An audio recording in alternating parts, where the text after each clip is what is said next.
also want to acknowledge the word meaning on stolen land. Indigenous people on this continent, but not only on this continent, across the world, have always resisted the system which inevitably commits genocide and ecocide on this land, but also land across the world. And I think that we should all look to Indigenous knowledge, respect and care for country as an aspiration for the society that we want to build. And in the now, we should all be committed to supporting ongoing resistance of Aboriginal people in defence of country and for land rights.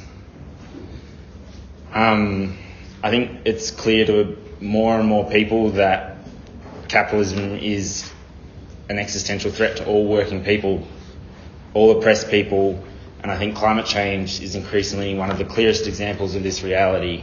Over 1,300 people have died across Southeast Asia in just the last week. Floods and landslides across Indonesia, Sri Lanka, Malaysia, Vietnam and Thailand caused by cyclones and storm systems, weather made more severe by climate change and impacts made worse again because of the unsustainable deforestation and land clearing that happens in many of these places.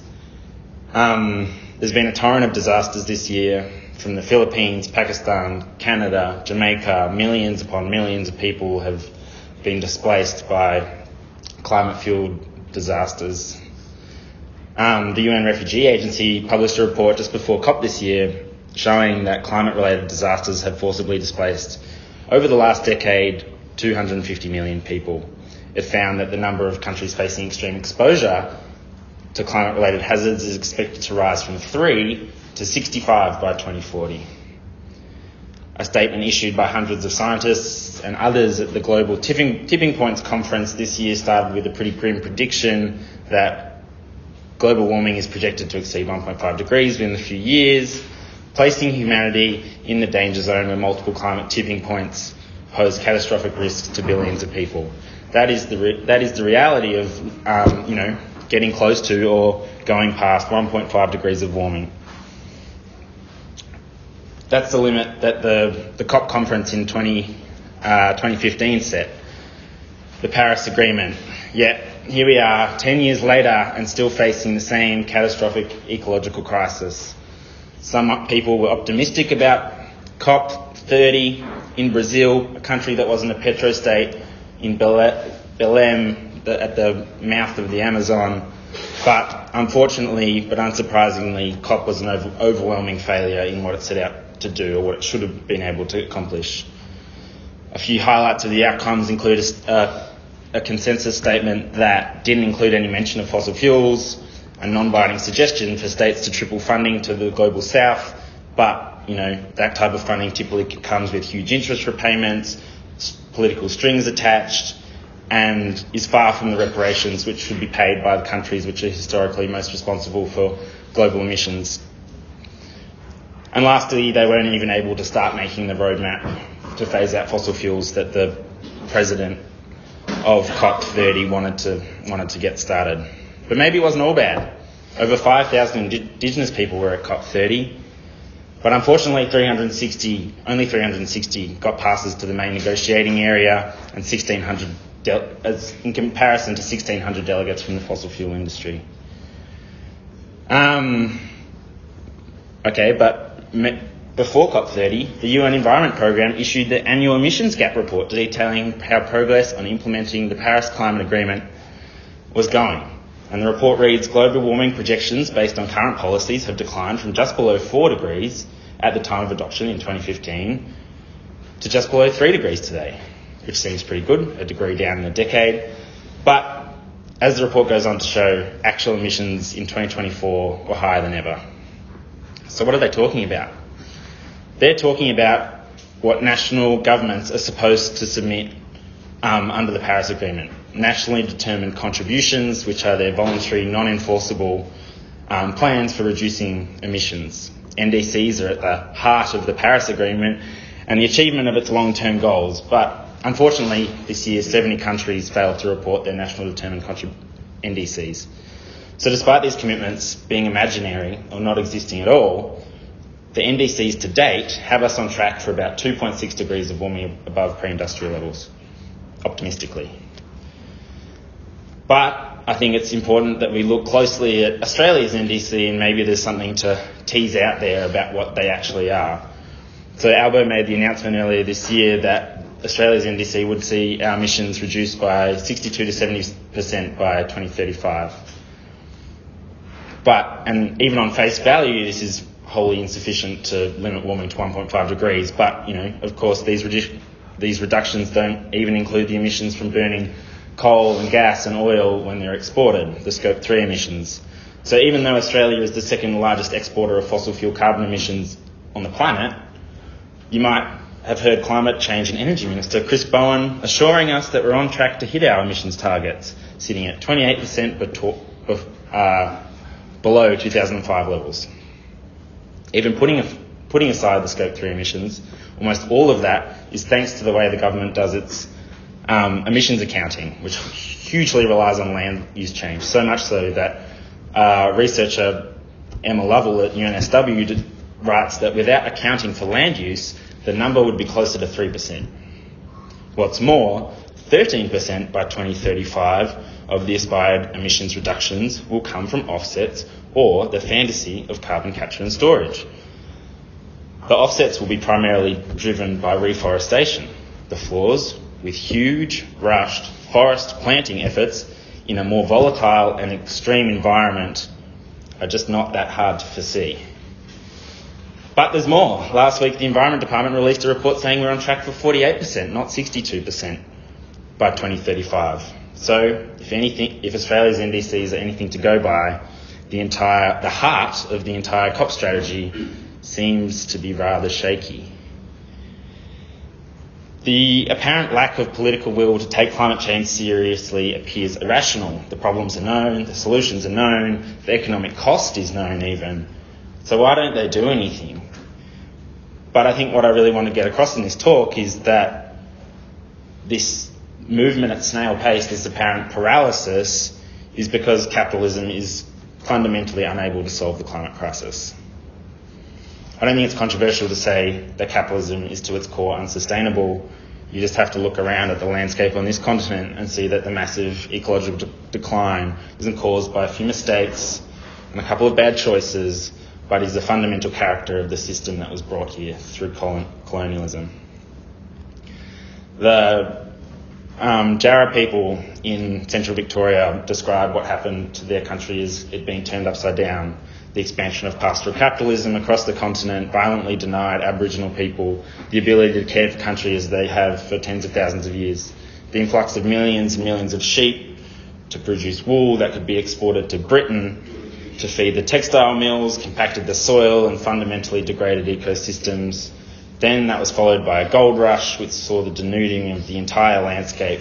Literally every tree was cut down, and the water was polluted as mining, dredging and sluicing turned the landscape upside down. Similar processes occurred across the country where it was profitable to run sheep or mine. And today, the ecological character of the system is still driven by the same logic. As Marxists, we look to understand this logic starting with labour,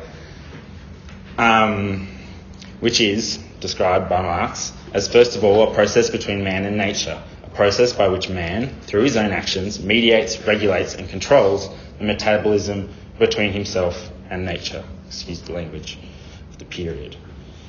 We cannot produce what we need to eat, shelter and survive without acting on nature through our labour. Collectively, this process of production is the basis of society, but capitalism fundamentally undermines the sustainability of this interdependent metabolism between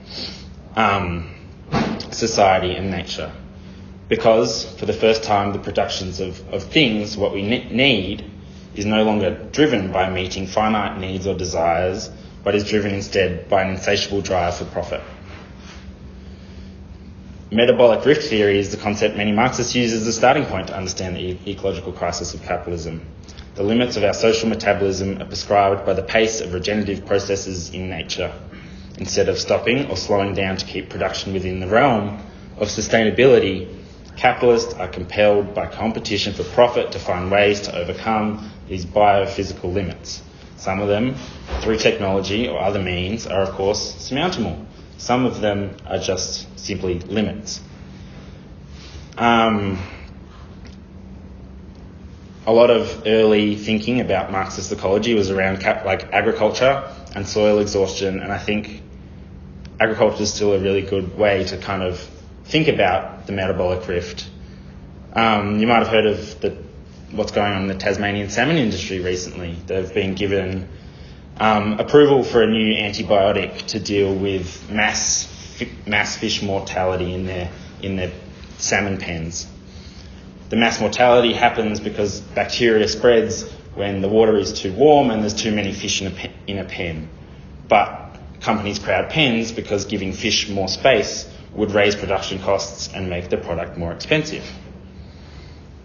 So instead of reducing the density of fish, they're given an antibiotic to sustain production levels and push past natural ecological limits.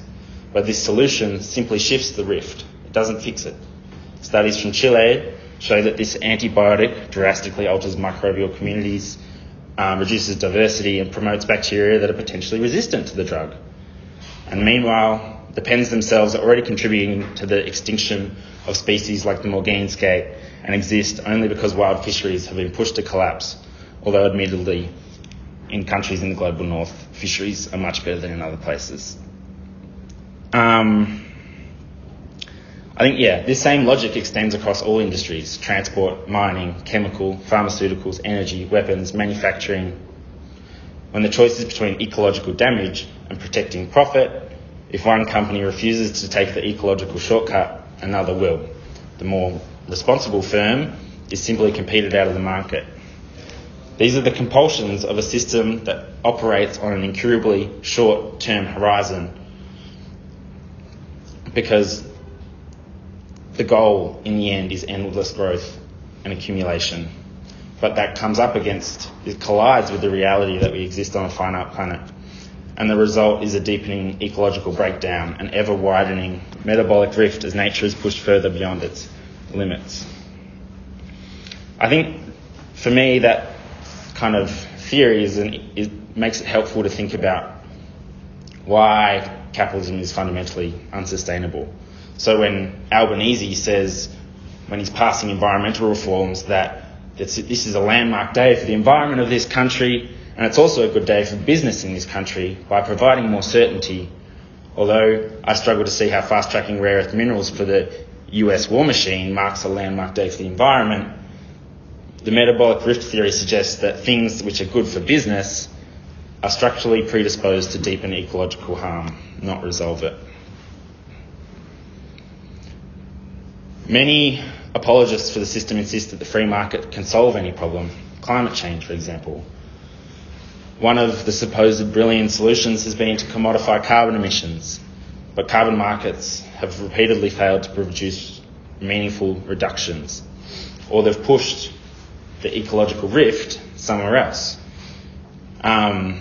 Take carbon offsets. There's an Emirati company called Blue Carbon, which has purchased millions of hectares of land in countries like Zambia, Tanzania, to create credits that can be sold to major polluters, like oil companies. But it's a farce, because actually Africa's forests have been turned into net carbon emitters. They're no longer carbon sinks because of deforestation and climate change and droughts and all of these cumulative processes.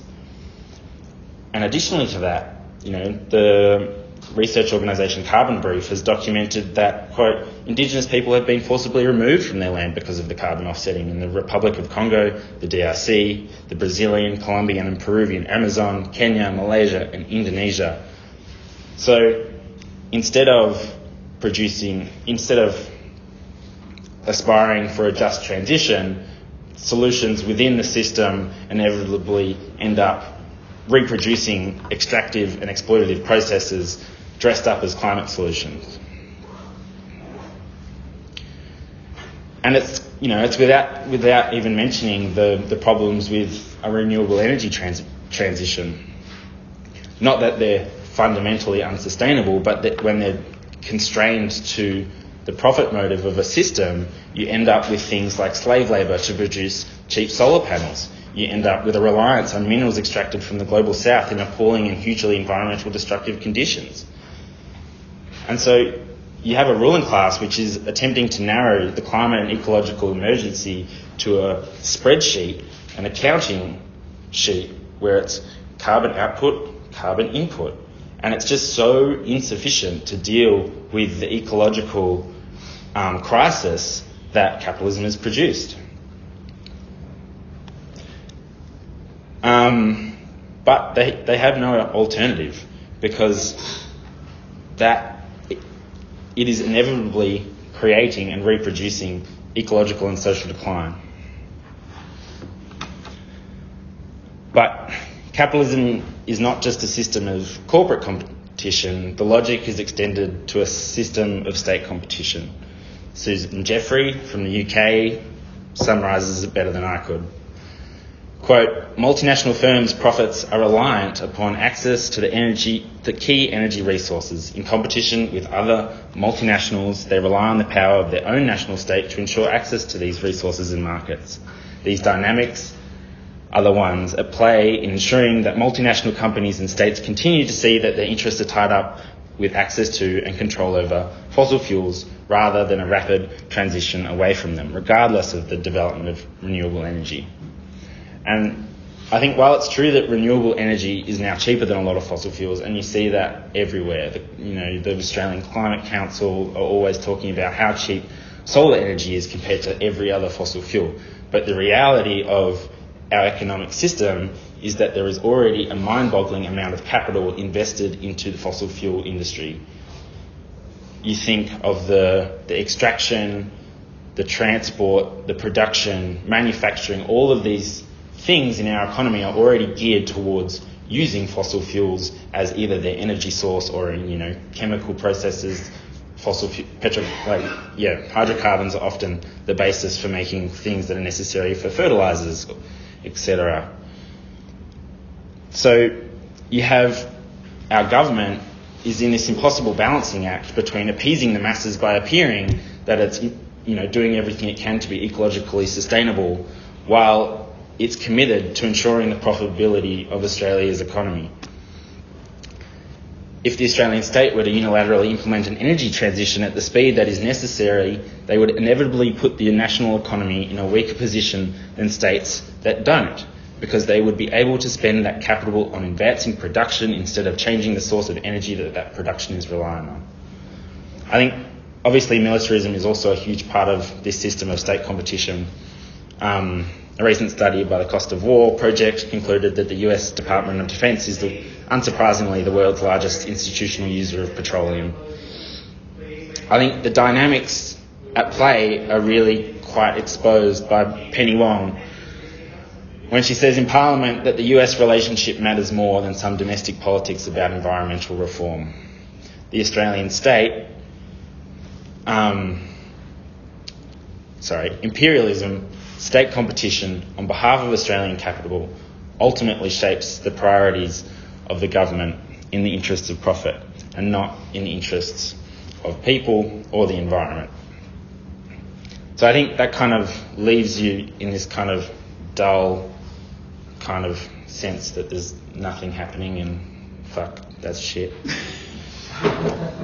But we obviously need radical change. We should have no faith in COP. We should have no faith in our governments, because they're stuck within the confines of a system that dies without unlimited and unfettered capital accumulation. The fact that just 100 companies have been the source of more than 70% of the world's greenhouse gas emissions since 1988 underscores that the challenge is to build the foundation of an ecologically cooperative and radically democratic society, because it is a fundamentally sick and undemocratic society where a handful of people can condemn billions of others to deprivation or death in the pursuit of profit. But we should also aspire to be doing all that we can to contribute to ways of mitigating further environmental destruction and suffering today, continuing to demand a real international agreement that isn't toothless for a just transition and policies to deal with the worsening climate reality. And I think global inaction on climate underscores that they'll never do this themselves. And as socialists, we see the power to make this change coming from the organisation of mass movements of ordinary people from below. And COP, for all its flaws, is still a real site of conflict between genuine ordinary people who want to see change that's necessary and the ruling class marching us all off a proverbial cliff. There was a flotilla of indigenous people from across Latin America that travelled thousands of kilometres across the Amazon River, along the Amazon River to COP30. And when indigenous protesters broke through security attempting to call out the COP for the farce it was, one climate negotiator reportedly said, "At last, something has happened here." So, despite the energy of a lot of activists being poured into the Palestine, and rightly so, being poured into the Palestine solidarity movement over the last 2 years, there's still a large appeal for real climate action in this country, and I think that's underscored by events like Rising Tide happening last weekend. It was the third consecutive year in a row of attempting to shut down the world's largest coal port. The vision of Rising Tide is to build a movement beyond symbolic direct action towards sustained material disruption of the fossil fuel industry. And I think we should all support that kind of action, which is committed to stopping the ecocidal fossil fuel industry. But I think we have to take really seriously the direction and emphasis of the climate movement. And I hope what I've started to bring out today is that we need to set our sights on system change to stop the ecological catastrophe. This is why the climate movement must seek the mass involvement of organised workers. Of course, at Rising Tide, it was really cool to see that they had a guy from the coal industry speaking at one of their rallies, that they had packed out meeting talking about why climate is a class issue. And it's so important to discuss, to have these discussions in the climate movement, because a just transition is in the interest of all working people, and fundamentally it is the working class that holds the most power to shut down environmentally deleterious industries. But also, and crucially, I think, as a revolutionary socialist, I think that with the confidence and organisation, workers can also take the climate movement beyond sustained mass direct action. They can take permanent control of production and reorganise our economy to meet human need within the limits of the social metabolism between society and the natural world. Jason Hickel, an economic anthropologist, would palatably call it economic democracy, but I would say that requires a social revolution. But nevertheless, the outcome is a planned economy which offers a way of rationally organising society in the interests of ordinary people. A society based on the mass participation of workers, which would redistribute wealth, provide healthcare, education, jobs, and help everyone in what is going to inevitably be a future of climate disasters.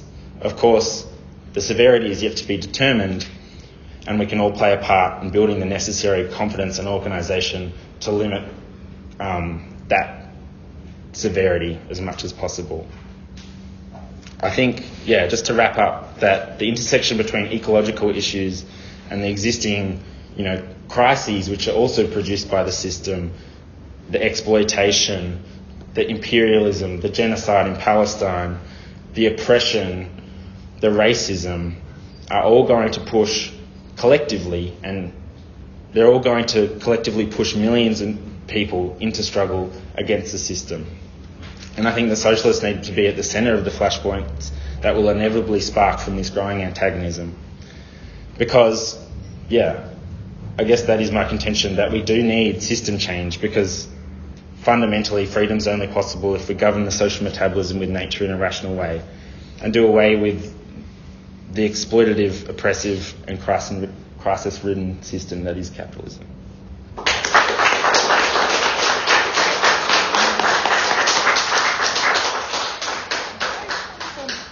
Just firstly on the competing interests of the ruling class, because some of them have an interest in promoting renewable energy and some of them have an interest in fossil fuels. I think it's also misguided to see renewables as devoid from fossil fuels. In fact, the chains of production where you end up with whether you end up with your wind turbines or your solar panels or your batteries or whatever it is, they all are fundamentally reliant on these huge whether it's mining projects or, transport. I'm thinking about the rare earth minerals being, carted from here to China to then be processed. All of those things are fundamentally relying on hydrocarbons as well. So I think I've come into reading about the concept of energy additions and not energy transitions, and that every time there is an energy revolution or whatever it is, actually it's not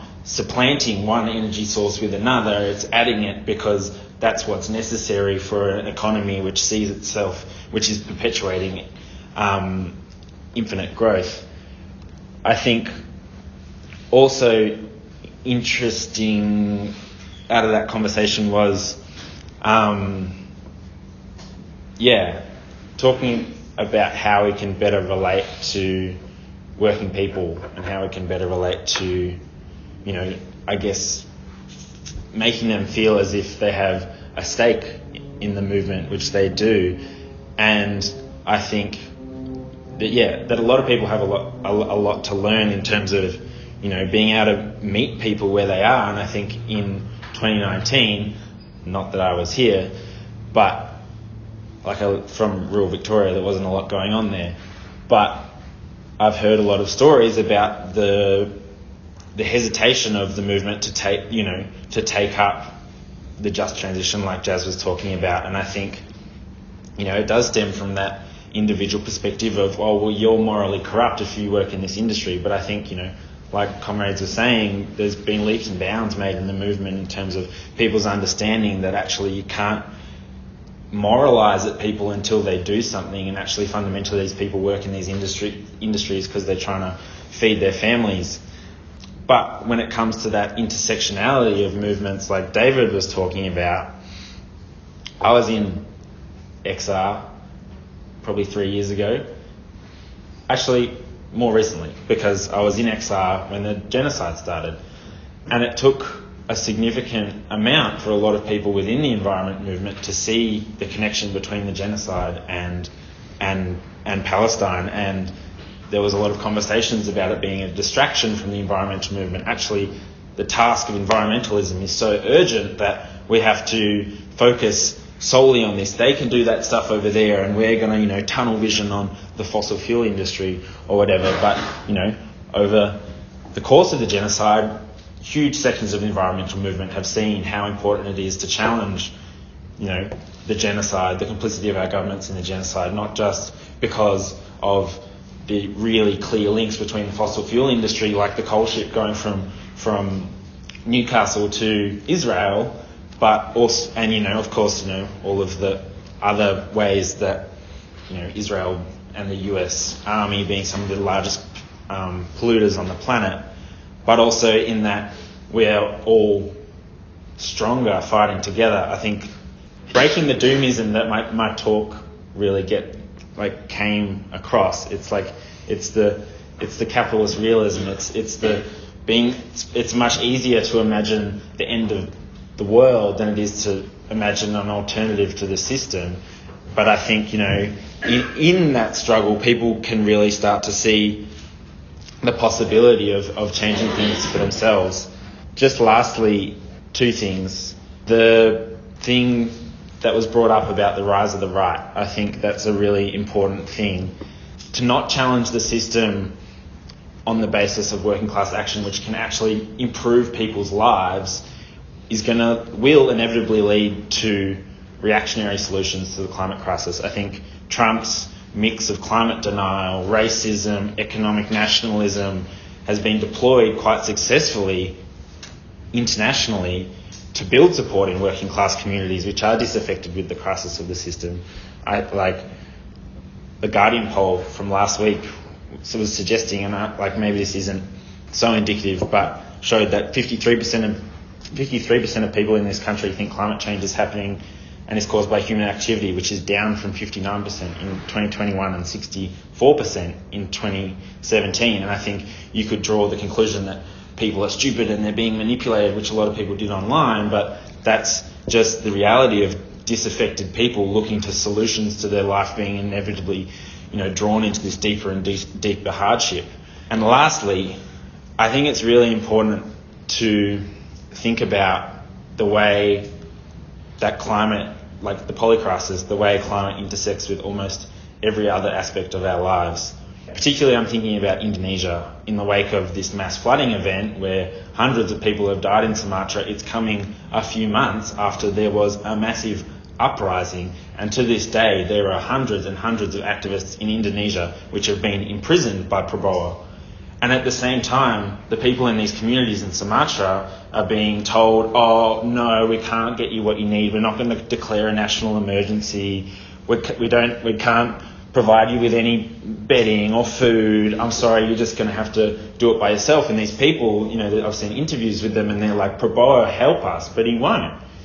And those people are going to draw the same conclusions the people that were resisting Prabowo's regime in the last couple of months are going to draw the same conclusions, that actually it's Prabowo that's our enemy, who's not going to bring the solutions that we so desperately need to the climate crisis, and actually, ideally, they will start to look to one another, and we'll see many, many more people drawn into struggle against the system.